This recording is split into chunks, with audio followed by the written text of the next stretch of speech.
बिस्मिल्लाहिर्रहमानिर्रहीम। मोअज़्ज़ज़ नाज़िरीन सामीन, अस्सलामु अलैकुम। कल जो वीडियो बनाई थी जिसमें मैंने ये बताया था कि शंगरफ बनती भी नहीं और एक मन की आग भी बर्दाश्त कर लेती है, रहती कच्ची की कच्ची है। एक दोस्त ने कहा ये कौन सी बड़ी बात है, रेमल चीनी और रेमल खटाई में भी शंगरफ बनती भी नहीं और आग भी बर्दाश्त कर लेती है, निकल जाती है। ओ भाई बात सुनो, ये देख लिया करो भी इसमें मुवासलत भी है या नहीं। अगर रेमल चीनी या रेमल खटाई में आप शंगरफ रखते हैं तो शंगरफ उसमें हाल हो जाती है, वो बुरबरी हो जाती है। लेकिन जो मैंने बताया आपको आंवले के नुक्ता बनाकर, उसमें शंगरफ वैसी ही वैसी रहती है, बुरबरी भी नहीं होती है और बिल्कुल कच्ची रहती है। इसके बाद वीडियो वाले में मैं वो तरीका बताऊंगा जिसके लिए मैंने ये नुस्खा आपके सामने रखा था।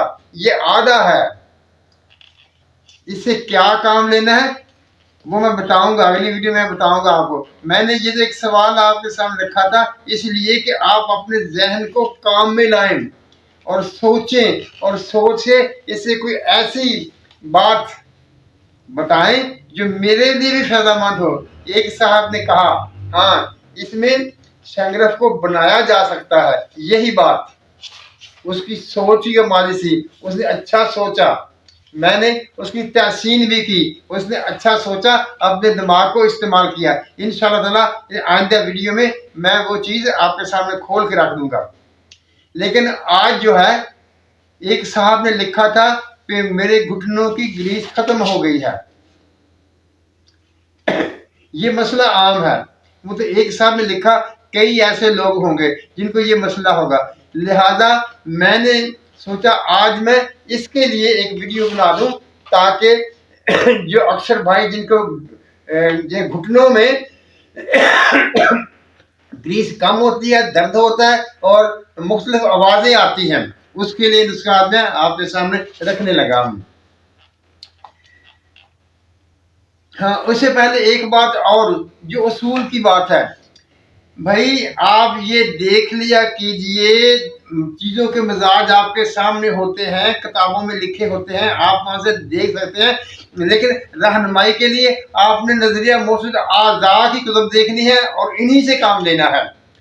जो पुरानी देसी अद्वियात लिखी हुई हैं वो अगरचे गलत नहीं है, लेकिन उनमें इतनी ज़्यादा चीज़ें डाल दी जाती हैं कि वो नुस्खा बहुत गंभीर हो जाता है, बहुत बड़ा नुस्खा बन जाता है और आजकल के महंगाई के दौर में वो अफोर्डेबल नहीं रहता, वो बर्दाश्त से बाहर हो जाता है। क्या असूल है?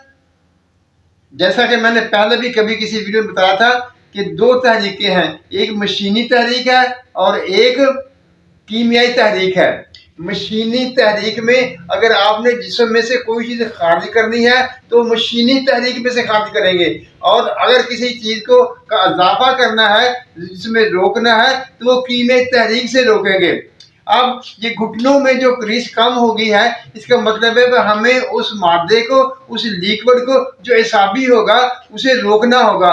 तो उसके लिए हमें एसाबी गुदी तहरीक यानी कीमियाई तहरीक जो है वो बढ़ानी होगी, तो पानी पैदा हो जाएगा। जितना मर्जी पानी पैदा कर ले, ये आपके इख्तियार की बात है, लेकिन कानून को ही आपने ज़ेरे नज़र रखना है।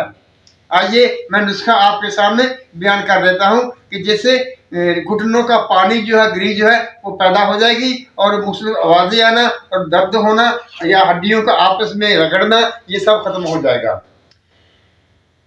सुन लीजिए, असगंध नगौरी,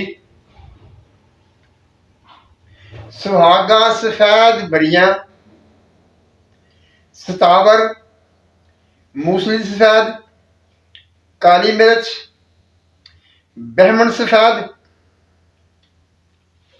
काली मिर्च का वजन जो है वो आप निसफ रखेंगे, बल्कि निसफ से कम कर लेंगे, एक बड़ा 3 हिस्सा कर लेंगे और बाकी तमाम चीज़ों का वजन आपने बराबर लेना है। यानी असगंध, सुहागास्वद बरिया, मूसली सफेद और बामन सफेद, इसका वजन जो होगा उसके वजन का तीसरा हिस्सा आपने काली मिर्च डाल लेनी है उसमें। और मिश्री का वजन जो होगा वो किसी एक चीज के वजन, यानी फर्ज कर लें कि असगंध नगौरी अगर आपने 50 ग्राम लिया है तो आपने मिश्री जो है वो 100 ग्राम डाल लेनी है, यानी उससे दुगना कर लेनी है। कुल चीजों के वजन के हिसाब से नहीं डालनी है आपने, सिर्फ एक चीज का वजन जो है उसे दुगना जो मिश्री डाल देंगे। और इस सब चीज को खुद मेहनत कर ले या आजकल वो ग्राइंडर मिलते हैं उसे पिसवा लें, घरों में भी होते हैं, उसमें अच्छी तरह से इसको पीस कर बारीक कर लें। अब रहा मसला मिकदार खुराक का। अक्सर मैं मिकदार खुराक नुस्खों में नहीं बताता। क्यों नहीं बताता? इसलिए कि उस मिकदार खुराक जो मुकर्रर करना होती है उसके असूल किताबों में लिखे हुए हैं। और असल बात यह है कि बूढ़े को या 40-50-60 साल की उम्र वाले को डबल खुराक दी जाती है, इससे कम उम्र वाले बालग इंसान को निसफ खुराक दी जाती है, और छोटे बच्चे को देना हो तो उसका चौथाई हिस्सा बल्कि चौथाई हिस्से से भी कम खुराक दी जाती है। और ये जो नुस्खा है इसमें आप बड़े आदमी जो है उसमें आधा चम्मच लेंगे और उससे छोटे जो होंगे यानी 30-40-20 के जो होंगे वो इसका आधा चम्मच से आधा कर लेंगे, वो ले लेंगे। अगर किसी बच्चे को देना होगा तो उसका भी चौथाई हिस्सा कर लेंगे, तो वह मिकदार खुराक पूरी हो जाएगी। खाना किसके साथ है? आप इसे दूध के साथ इस्तेमाल करेंगे। अगर मजबूरी हो दूध ना मिले तो पानी के साथ भी इस्तेमाल कर सकते हैं।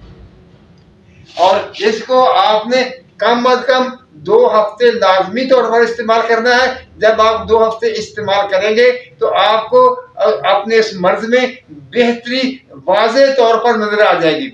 फिर हस्बे जरूरत, यानी अगर आपको महीना इस्तेमाल करनी पड़ती है, 3 हफ्ते इस्तेमाल करनी पड़ती है, 1.5 महीना इस्तेमाल कर सकती है, आप इस्तेमाल कर सकते हैं। लेकिन 2 हफ्ते लाजमी तौर पर इस्तेमाल करेंगे ताकि इसके रिजल्ट आपके सामने आ जाए। ये एक ऐसा नुस्खा है जिसका कोई नुकसान नहीं है, कोई साइड इफेक्ट नहीं है, आप इसको बिला झिझक इस्तेमाल कर सकते हैं। ये एक बेहतरीन नुस्खा है और नजरिया मुर्शिद आज़ा के मुताबिक है। इसाबी खुदी इसका मजाज बनता है, आप बिला खौफ व खतर इसको इस्तेमाल कर सकते हैं। हाँ, जो शुगर वाले पेशेंट हैं जिन्हें शुगर का आर्जा है, अगर वो उसे मिश्री ना भी बनाएं तो कोई फर्क नहीं पड़ता, उसके बगैर भी वो इस्तेमाल कर सकते हैं। ये घुटनों में ग्रीस पैदा करने के लिए एक बेहतरीन नुस्खा है। मोहतरम नाज़रीन सामीन, अल्लाह करे मेरे इस नुस्खे से बहुत सबको फायदा हो और उनकी तकालीफ रफा हो। अल्लाह ताला हम सब पर रहमतों की बारिश करे, हमें सच बोलने, सच सुनने और सच पर कायम रहने की तौफीक अता फरमाए। आमीन। अल्लाह हाफिज।